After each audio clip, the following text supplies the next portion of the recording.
Well, it is Wednesday, and that means plant and garden expert Craig Hignight is joining us live to answer all of your questions. Craig, thank you so much for joining us. I was telling you I was going to be a little selfish in the break, but I was going to take the first question because I've seen this all over the Quad Cities. I feel like dandelions are so bad this year already, and probably maybe worse than last year. So how do we get rid of it, especially those of us that are pet owners, don't want to put chemicals that would maybe harm our pets?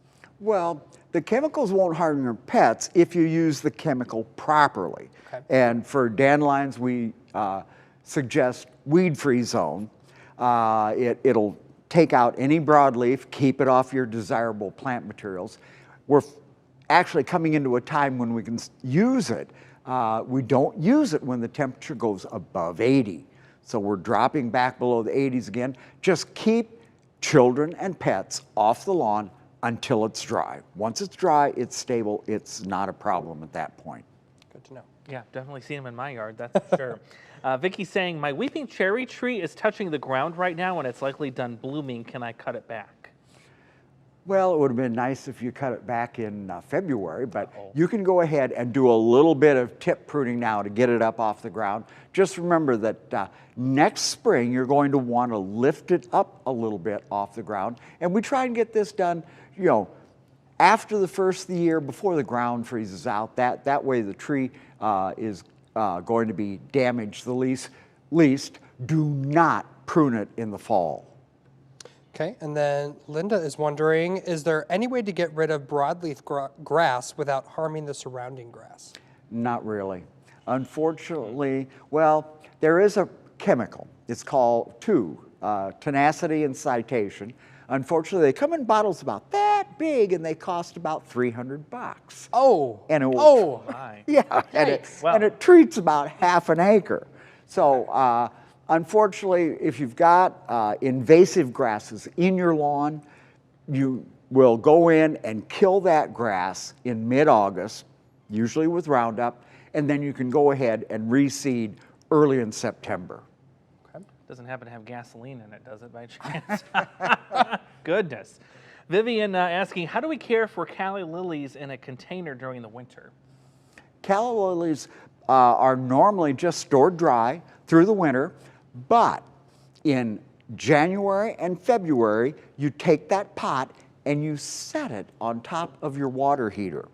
It's the heat that really gets the bulbs ready to go ahead and bloom the next year. So just dry storage through the winter with a little bit extra heat toward the end of winter.